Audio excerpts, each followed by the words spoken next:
Ya, untuk mengetahui informasi dari Papua, kita sudah terhubung dengan Kabid Humas Polda Papua dengan Kombes Pol Ahmad Mustafa Kamal. Selamat sore, Pak Kabid. Bagaimana Pak kondisi di Papua, di Jayapura tepatnya hari ini? Karena kan hari ini Gubernur Papua dipanggil. Kondisinya seperti apa di sana? Alhamdulillah sejak tadi pagi hingga sore ini, alhamdulillah untuk situasi Kota Jayapura dan Provinsi Papua pada umumnya cukup kondusif. Saat ini saya di Taman IMI, di mana pada tanggal 20 kemarin masyarakat yang mendukung Pak Lukas NMB datang di tempat ini. Faktanya di sini aktivitas masyarakat sangat luar biasa, seperti tidak ada masalah apa-apa, sehingga kita berharap juga situasi ini akan selalu ada pada masyarakat Papua. Karena kita dari kepolisian dalam mengantisipasi gangguan Kamtibmas itu telah datang 3 SSK dari Polda Sulawesi Utara, kemudian Ambon, telah tiba pada 8 hari yang lalu. Kemudian kegiatan-kegiatan penguatan, kegiatan patroli yang dilakukan oleh kami dan rekan-rekan TNI untuk meyakinkan bahwa negara hadir untuk memberikan perlindungan kepada siapapun yang ada di Tanah Papua, khususnya di Kota Jayapura. Baik itu terhadap warga masyarakat yang mendukung Pak Lukas NMB maupun kepada warga masyarakat yang sedang melaksanakan aktivitas sehari-hari. Pak Kamal, ini kan beberapa waktu yang lalu perwakilan dari Papua ada penjagaan oleh warga katakanlah yang mendukung Pak Lukas NMB yang kemudian berjaga di sekitar rumah Gubernur. Apakah masih berlangsung sampai dengan hari ini, Pak? Jadi masih ada beberapa warga yang ada di sana, ya, namun tidak sebanyak ketika beberapa hari setelah Pak Lukas NMB ditetapkan sebagai tersangka. Memang setelah Pak Lukas pada panggilan pertama itu untuk hadir di Makobrimob ya untuk lakukan pemeriksaan, namun beliau berhalangan hadir, datang keluarganya beserta anuk hukum, kemudian beserta juru bicaranya datang ke sana, bahkan dikawal oleh masyarakat yang pendukung Pak Lukas. Namun mereka langsung kembali, dan bahkan ketika menjelang terjadi unjuk rasa di tanggal 20 yang lalu itu juga cukup banyak. Namun saat ini masih ada, namun tidak sebanyak kemarin. Jadi kami lakukan kegiatan-kegiatan preemptif, komunikasi dengan tokoh-tokoh masyarakat yang ada di sekitar lokasi. Jangan sampai ada miskomunikasi warga masyarakat di sekitar kediaman Pak Lukas dengan warga masyarakat pendatang yang notabene pendukung Pak Lukas NMB. Dan ini yang kita selalu bangun, sehingga kita lakukan patroli, kita lakukan sambang di beberapa tokoh yang ada di Koya Tengah, distrik Moratami. Oke.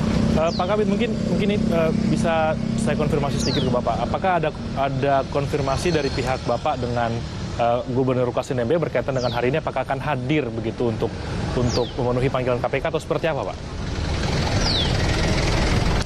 Kita tidak dapat konfirmasi dari beliaunya, namun kita memantau informasi yang disampaikan oleh juru bicaranya ketika beberapa hari yang lalu juga datang ke KPK, kemudian beberapa tokoh masyarakat yang dekat sama beliau, itu kita selalu memantau komunikasi dengan orang-orang dekat, karena beliau sendiri kan dalam keadaan tidak keluar rumah, ya, terjaga betul untuk tidak komunikasi dengan banyak orang, sehingga kita juga tidak mengganggu kenyamanan beliau selaku kepala daerah yang ada di Papua. Meskipun saat ini KPK telah menetapkan beliau sebagai tersangka, namun kita semua wajib menghormati kepada seluruh masyarakat, kepada seluruh siapa saja untuk memberikan hak-haknya, yang sehingga ketika ada panggilan dan sebagainya kita tetap perlakukan yang sama, sehingga jangan sampai beliau juga tidak nyaman ketika beliau berada di Koya Tengah. Kemarin ada aksi demo tanggal 20, hari ini juga ada perwakilan dari pihak warga Papua atau masyarakat Papua yang datang ke Jakarta, Pak, untuk menyampaikan beberapa aspirasi begitu. Tapi apa sebenarnya tuntutan dari masyarakat ini kemudian yang kemudian melakukan aksi demo atau juga kemudian yang mendukung Pak NMB begitu, Pak, di Jayapura? Ya, Kebetulan untuk pada intinya adalah beliau masyarakat pendukung Pak Lukas itu tidak rela kalau beliau jadikan tersangka. Untuk status tersangka itu segera cabut, itu yang paling utama. Nah, jadi ada beberapa hal juga yang setelah disampaikan oleh kuasa hukum dan juru bicara beliau, baik kepada media maupun kepada khalayak umum ketika berada di masyarakat dan sebagainya. Jadi kita tetap memantau perkembangan situasi di wilayah Papua, khususnya di kota Jayapura, untuk mengantisipasi kemungkinan jelek ya. Kita sudah siap. Jadi kesiapan dari kepolisian, kesiapan dari yang akan backup dari tugas-tugas kepolisian, mereka sudah siap. Mungkin sedikit bisa dijelaskan untuk menjaga kondusivitas ini seperti apa Pak? Karena akan ada pemanggilan ketiga, bahkan kalau pemanggilan ketiga kemudian Pak Gubernur tidak hadir, akan ada penjemputan paksa begitu. Bagaimana kemudian kepolisian menjaga agar kondusivitas ini tetap berjaga, terutama untuk masyarakat Papua? Ya, tentu kami selalu komunikasi kepada tokoh-tokoh masyarakat yang juga dekat dengan beliau. Sehingga bagaimanapun beliau sebagai kepala daerah punya power untuk menyampaikan kepada pengikutnya, sehingga ketika apapun yang dilakukan oleh pihak KPK, kiranya situasi di Papua ini harus tetap kondusif.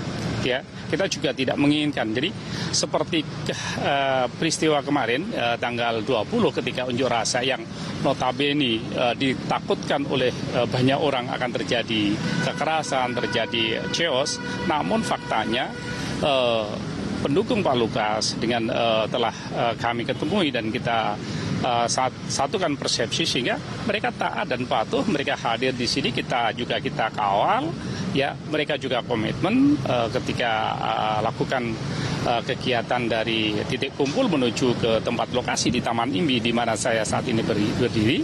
Kemudian mereka setelah lakukan orasi sehingga sampai jam 4, kemudian kami hantar kembali ke lokasi berapa titik, baik di kota Jayapura, mau di Abipura, Kota Raja, maupun di Sentani, cukup berjalan dengan baik.